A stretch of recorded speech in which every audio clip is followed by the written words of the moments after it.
इस वजह से करंट में आपके जितने भी प्लान्स चल रहे हैं, चाहे वो शादी को लेकर हो, चाहे वो किसी तरह की बड़ी इन्वेस्टमेंट को लेकर हो, चाहे किसी पोजीशन को लेकर हो या पैसे को लेकर हो, आपके सभी प्लान्स चौपट हो जाएंगे। आपको लग रहा था कि अगर मैं इतनी पूजाएं साधनाएं कर लूँगा तो मैं कोई बड़ा बाबा बन ही जाऊँगा, या फिर मैं सुपर कॉन्शियस को पा ही लूँगा, या फिर मेरा आई ऑफ विजडम फिर भी खुल जाएगा। लेकिन उसके बावजूद भी बहुत सारे लोगों के कुछ ऐसे ग्लिचेस होते हैं जिसकी वजह से 5वां सिम्टम में ही वो लोग फंस जाते हैं। साधनाओं के बीच में आए हैं, जब से आपने व्रतों को उठाया, जब से आपने ईश्वर के मंत्रों को उठाया, तब से आपके जो ग्रुप्स हैं जो आपकी सहायता करते हैं वो बहुत ही सिकुड़ते जाते हैं। हर हर महादेव, कैसे आप सब? आप सबका स्वागत है मेरी वीडियो में एक बार फिर से। और आज मैं आप लोगों से बात करने वाला हूँ 5 ऐसे सिम्टम्स के बारे में कि जब कोई व्यक्ति स्पिरिचुअली अवेकनिंग की तरफ जाता है तो ये 5 सिम्टम्स उस व्यक्ति के साथ भी घटित होते हैं। और साथ ही साथ में मैं आपको ये भी बताऊंगा कि कैसे इन 5 सिम्टम्स के साथ आपको डील करना है। क्योंकि मैं देखता हूँ कि साधना जगत के अंदर जब कुछ लोग आ जाते हैं तो ना ही केवल आध्यात्मिक लेवल पे उनके साथ चेंजेस आते हैं, उनके गृहस्थ लेवल पे, उनकी विचारधारा के लेवल पे, उनके वर्क ऑफिशियल्स के लेवल पे, बहुत सारे सतहों पर ये सब चेंजेस उनके जीवन में आने लग जाते हैं। तो मैं आज आपसे बात करने वाला हूँ कुछ ऐसे ही चेंजेस के बारे में जो जस्ट स्पिरिचुअली अवेकिंग से पहले आप लोगों को 5 तरह के सिम्टम्स आएंगे। ठीक है, तो मैं शुरुआत करता हूँ सबसे पहले सिम्टम के साथ। जब कोई व्यक्ति स्पिरिचुअली अवेकनिंग की तरफ जाने लगता है, ठीक है, तो सबसे पहला जो सिम्टम उसके साथ आता है वो ये आता है कि उसको मिसगाइड करने वाली चीज़ें बहुत ज़्यादा मिलती हैं। ठीक है, फॉर योर काइंड इंफॉर्मेशन एक चीज़ मैं आप लोगों को बता देता हूँ कि जब कोई व्यक्ति ईश्वर की पूजा करने लगता है तो वो कई सारे माध्यम चुनता है। जैसे किसी किताब से कोई मंत्र को लेता है, यूट्यूब से किसी मंत्र को लेता है, या फिर उसके घर गृहस्थ में कोई ऐसा मित्र होता है, कोई भाई बंधु होता है जिससे वो अपनी पूजा पाठ के कुछ विधान पूछता है। लेकिन मैक्सिमम केसेस में 4 से 5 साल के बाद उसको पता लगता है कि वो जिस तरह की पूजाएं कर रहा था वो पूजाएं उसको बिल्कुल भी सूट नहीं करी। ठीक है, और 3-4 सालों के बाद आपको एक नया गुरु मिल जाता है, नए मंत्र मिल जाते हैं, पूजा करने के कुछ ऐसे नए विधान मिल जाते हैं।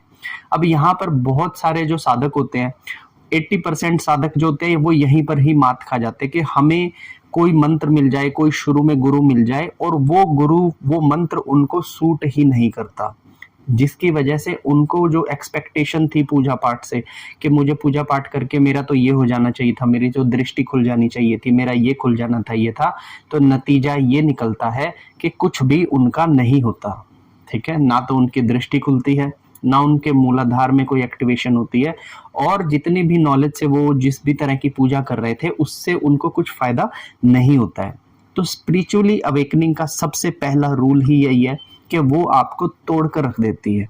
ठीक है, आप जहां भी जाओगे आपको यही बताया जाएगा कि आप जो कर रहे थे उससे नहीं हुआ, आप ये वाला मंत्र छोड़कर ये कीजिए, आप इस देवता की पूजा छोड़कर ये वाला पूजा कीजिए। तो अगर आपको भी ऐसे भटकाव अपनी साधना क्षेत्र में मिल रहे हैं तो समझ लीजिए कि आप स्पिरिचुअली जर्नी के आगे की तरफ बढ़ रहे हैं। ठीक है, ये था सबसे पहला जो था सिम्टम। ठीक है, अब मैं बात करूंगा आपसे दूसरे सिम्टम की। दूसरा सिम्टम ये है कि जब आप पूजा पाठ नहीं करते थे, जब आप साधनाओं के अंदर नहीं थे, जब आप ईश्वर पर इतना ज़्यादा बिलीव नहीं करते थे, तब आप देखेंगे कि आपका जो ग्रुप था, जो आपकी सहायता को लिए होता था, वो हर वक्त तैयार रहा करता था। लेकिन जब से आप साधनाओं के बीच में आए हैं, जब से आपने व्रतों को उठाया है, जब से आपने ईश्वर के मंत्रों को उठाया है, तब से आपके जो ग्रुप्स हैं जो आपकी सहायता करते हैं वो बहुत ही सिकुड़ते जाते हैं। और जो लोग आज से कुछ साल पहले तक आपके लिए मरने मिटने को तैयार होते थे वो लोग आज आपसे कांटेक्ट भी नहीं करते हैं, आपको पार्टीज में भी नहीं बुला रहे हैं, बाहर भी आपसे मिलना हो तो बहुत ज्यादा बहाने लगाते हैं। तो कुछ लोग अपने आप को सिमटाना शुरू कर देते हैं आपके साथ। अब इसके पीछे का कारण क्या होता है वो मैं आप लोगों को बताता हूँ। स्पिरिचुअली जब हम आध्यात्मिकता से जुड़ते हैं तो ये जो यूनिवर्स है ना, ये इस समय कलयुग के बीच में से गुजर रहा है। तो कलयुग के अंदर जो व्यक्ति ईश्वर से जुड़ा है, ठीक है, ये यूनिवर्स उसे धरती के नीचे तक पहुंचाने में लग जाता है, और जो व्यक्ति कलयुगी चीजों से जुड़ा है उसको हमेशा ऊपर तक उठाने में लग जाता है। तो ऐसे में व्यक्ति जो होता है ना वो अपने आप को अकेला महसूस करता है, यार दोस्त उसके बहुत ज्यादा कम हो जाते हैं, क्योंकि वो उनकी पर्सनैलिटी को, उनके मन को वो सूट ही नहीं करता जो व्यक्ति अधिक पूजा पाठ करे। आप देखेंगे आपके सराउंडिंग्स में भी, अगर आप किसी पूजा पाठ करने वाले व्यक्ति को जानते हैं तो उसके ज़्यादा दोस्त होते ही नहीं है। अगर उसके दोस्त होंगे तो परमानेंट्स होंगे, वरना टेम्परेरी बेसिस पे उसका कोई ग्रुप नहीं होता। तो स्पिरिचुअली अवेकनिंग की तरफ जब आप जाते हैं तो दूसरा सिम्टम आपको यही मिलेगा कि ऐसा व्यक्ति मैक्सिमम आपको अकेला देखने को मिलेगा, उसके साथ ज़्यादा लोग आपको नहीं दिखाई देंगे, because of his vibration, because of his aura. इन चीज़ों की वजह से उसके साथ लोग सूट ही नहीं करते, तो वो उससे अपनी दूरी को बनाना शुरू कर देते हैं। ठीक है, अब मैं आपको बताता हूँ कि तीसरा सिम्टम क्या होता है। स्पिरिचुअली अवेकनिंग की तरफ तीसरा सिम्टम जो होता है ये सबसे ज़्यादा संगीन सिम्टम्स होता है, क्योंकि ये सिम्टम जब आपके साथ होने लगता है तो आपकी पूरी जिंदगी के मायने ही बदल जाते हैं। आप जिस काम की तरफ मूव ऑन कर रहे थे वो काम आपसे ही मूव ऑन कर जाता है। आप जिस टारगेट पर पहुंचना चाह रहे थे वो टारगेट पहुंचना तो छोड़िए, आप उस टारगेट की लाइन से ही परे हट जाते हैं। फॉर एग्जाम्पल, आज आप एक बिजनेस करना चाह रहे हैं, लेकिन जैसे ही आपने स्पिरिचुअली एंटर किया आप देखेंगे कि बिजनेस करना तो दूर की बात है, यहाँ पर बिजनेस की बात तक करना आपके लिए मुश्किल हो जाएगा। क्योंकि जब आप स्पिरिचुअली किसी चीज़ के अंदर एंटर करते हैं तो आप उससे आने वाले अगले 10 साल के बाद की चीज़ को मेज़र करके देखिए। क्योंकि आज अगर आप स्पिरिचुअली नहीं घुसते हैं तो आपका जीवन कुछ और होगा, लेकिन अगर आप ईश्वर के नाम को आज ही ध्याना शुरू कर देते हैं तो आज से 10 साल बाद आपका जो जीवन होगा, आपका जो ओरा होगा, वो सबसे हटके होगा। तो इस वजह से करंट में आपके जितने भी प्लान्स चल रहे हैं, चाहे वो शादी को लेकर हो, चाहे वो किसी तरह की बड़ी इन्वेस्टमेंट को लेकर हो, चाहे किसी पोजीशन को लेकर हो या पैसे को लेकर हो, आपके सभी प्लान्स चौपट हो जाएंगे। और ये जो सिम्टम है ये एक ऐसा संगीन सिम्टम है कि जब किसी व्यक्ति के साथ ये होने लगता है ना, तब 80% साधक अपना मुंह मोड़ लेते हैं साधनाओं से, 80% साधक अपना मुंह मोड़ लेते हैं व्रतों से, मंत्र जाप को छोड़ देते हैं, क्योंकि उन्हें तब ऐसा रियलाइज होने लगता है कि मैं जितना ईश्वर को पूज रहा हूँ मेरे तो उतने ही रिसोर्सेज कम होते जा रहे हैं। पहले लोग कम हो रहे थे, अब मेरे काम धंधे कम हो रहे हैं, अब मेरे पास रहने के लिए कुछ बचा ही नहीं है। लेकिन मेरी एक बात का आप विश्वास कीजिए कि अगर आपको कोई नया मजबूत ऊंचा चमकदार घर बनाना है तो आपको अपने पुराने खंडर घर को एक बार तोड़ना ही पड़ेगा। और जब हमारे घर की ईंटें गिरती है ना तो हमारे ऊपर जो बीतती है इसका वर्णन कोई भी आपसे नहीं कर सकता। तो ये था तीसरा सिम्टम। अब मैं बात करता हूँ आपके साथ चौथे सिम्टम की। चौथा सिम्टम जब मेरे साथ हुआ था ना तो एक बार मुझे ऐसा लगने लगा था कि यार ये मेरे साथ क्या ही हो रहा है। क्योंकि जब चौथा सिम्टम किसी स्पिरिचुअली अवेकनिंग की तरफ जाते समय जब चौथा सिम्टम आपके साथ होता है तो आपको बहुत ही ज़्यादा अजीब लगता है, क्योंकि आपको ऐसा लगता है कि आपकी दुनिया, आपके घर वाले, रिश्तेदार, आपके दोस्त आपसे बहुत ज़्यादा आगे निकल गए हैं और आप कहाँ ये ईश्वर के नाम में पीछे ही रह गए हैं। आप देखेंगे कि सब प्रमोशन कर रहे हैं, सबका पैसा बढ़ रहा है, सबका लाइफस्टाइल बढ़ रहा है, लोग अपनी पुरानी गाड़ी से नई गाड़ी ले रहे हैं, लेकिन आप वैसे के वैसे ही हैं। आप उन्हीं मंत्रों के पीछे फंसे हुए हैं, आप उन्हीं पूजाओं में रह गए हैं। तो आपको ऐसा लगेगा कि पूरा जहान आपसे आगे जा चुका है और आप कहीं ना कहीं फंस चुके हैं। आपने 1 साल दिया अपनी पूजा पाठ को, 2 साल, 3 साल, 4 साल दे दिया, लेकिन उसके बाद भी आपके जीवन में कोई सुधार नहीं आ रहा। और जब आप कंपैरिजन करते हैं अपने जीवन की दूसरों के जीवन से थे तो आप पाएंगे कि आपने तो बहुत कुछ खोया ही है, अभी तक आपने कुछ पाया भी नहीं है। जब ये फीलिंग आपके अंदर घर करने लगे तो समझ लेना कि आप स्पिरिचुअली अवेकनिंग होने के बिल्कुल क्लोज में आ चुके हैं। ऐसा इस वजह से होता है क्योंकि हम लोग जिस चीज़ को टाइम दे रहे हैं वो आपको पर्टिकुलर समय पर ही जाकर मिलेगी, और जिस दिन वो मिलेगी उस दिन आप इस पूरे जहान में सबसे ऊपर होंगे। क्योंकि घर लेना, गाड़ी बनाना, अच्छा पैसा कमाना, अच्छे बीवी बच्चे, अच्छा लाइफस्टाइल, ये सब तो सबका लक्ष्य है, लेकिन आपको सोचना चाहिए कि ये सारी चीज़ें मटीरियलिस्टिक हैं। इन सब चीज़ों को ने एक दिन खंडर ही हो जाना है।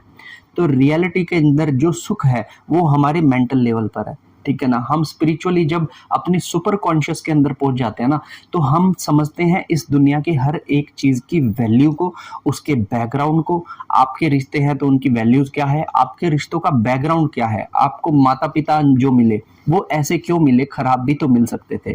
तो जब आप इस लेवल पर पहुंच जाते हैं ना तो सारा जहान एकदम से आपसे आगे निकल जाता है और आप अपने आप को सबसे ज़्यादा पीछे मानते हैं। लेकिन मेरी बात मानिए कि अगर आप इस चौथे सिम्टम पर पहुंच चुके हैं तो आप स्पिरिचुअली अवेकनिंग के बहुत ज़्यादा करीब हैं। अब मैं आपको बताऊंगा 5वां ऐसा सिम्टम जिससे मैक्सिमम साधक, 95% साधक उस स्थान से वापस हो जाते हैं। ठीक है, और वो पांचवा सिम्टम क्या है, ये ध्यान से सुनिएगा। पांचवें सिम्टम के अंदर आपने आज तक जितनी भी पूजाएं की, जितनी भी साधनाएं की, जितना भी मंत्र जाप किया, वो सब आपकी एक्सपेक्टेशन के पीछे भागने के लिए किया था। आपको लग रहा था कि अगर मैं इतनी पूजाएं साधनाएं कर लूंगा तो मैं कोई बड़ा बाबा बन ही जाऊंगा, या फिर मैं सुपर कॉन्शियस को पा ही लूंगा, या फिर मेरा आई ऑफ विजडम फिर भी खुल जाएगा। लेकिन उसके बावजूद भी बहुत सारे लोगों के कुछ ऐसे ग्लिचेस होते हैं जिसकी वजह से पांचवा सिम्टम में ही वो लोग फंस जाते हैं। और ये सिम्टम क्या है, आज मैं एक उदाहरण से आप लोगों को बताता हूँ। मैं मिला था अभी कुछ दिन पहले, कुछ लोगों के साथ मैं मिला था और मैं उनके साथ एक ट्रिप पर गया। ट्रिप पर जाने के बाद मैंने देखा कि वो लोग बहुत ज़्यादा ईश्वर को मानने वाले हैं और उन्होंने अपने मन के अंदर कुछ ऐसी बाउंड्रीज को बना रखा है जिन बाउंड्रीज के अंदर अगर वो रहे तो उन्हें लगता है कि ईश्वर उनके साथ है, अगर वो उन बाउंड्रीज से बाहर जाए तो उनको लगता है कि ईश्वर उनसे दूर है। तो वहाँ पर क्या हुआ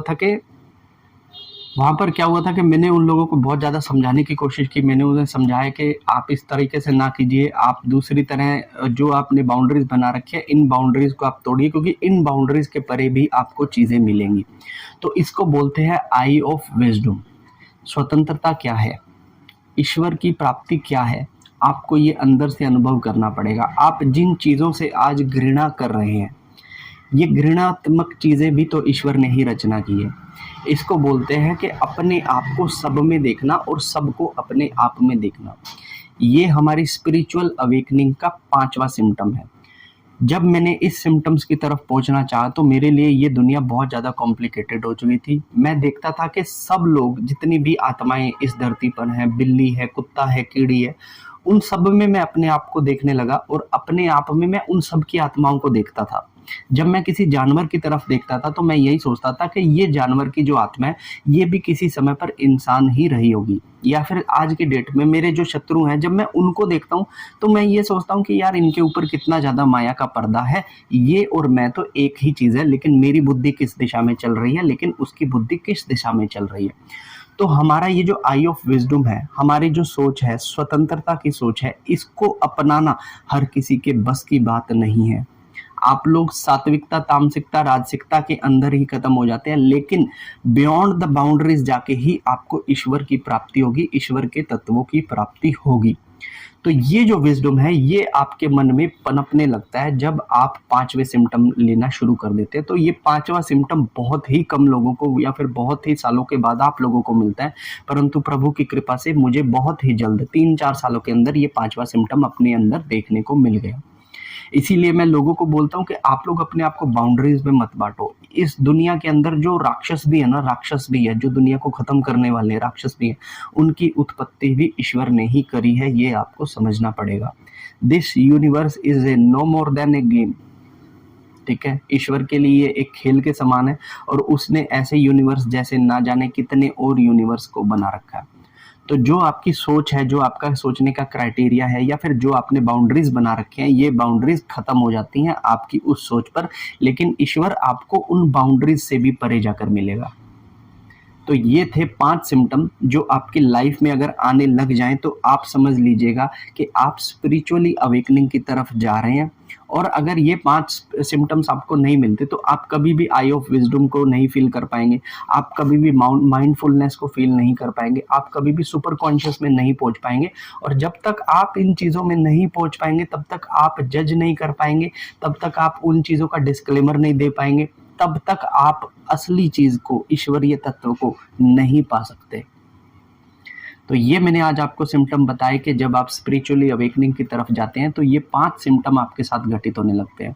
तो ये मेरी एक छोटी सी जानकारी स्पिरिचुअली अवेकनिंग की तरफ थी। अगर आपका कोई और प्रश्न है स्पिरिचुअली अवेकनिंग को लेकर तो आप मुझे कमेंट बॉक्स में पूछ सकते हैं। आप वीडियो अच्छी लगी हो तो लाइक कीजिएगा, इसे दूसरों के साथ भी शेयर कीजिएगा, और अभी तक अगर आपने चैनल को सब्सक्राइब नहीं किया तो इसे सब्सक्राइब कर बेल आइकन को दबा लीजिएगा, ताकि और ऐसी इंटरेस्टिंग वीडियोस मैं आप लोगों तक पहुंचाता रहूं। तब तक के लिए हर हर महादेव।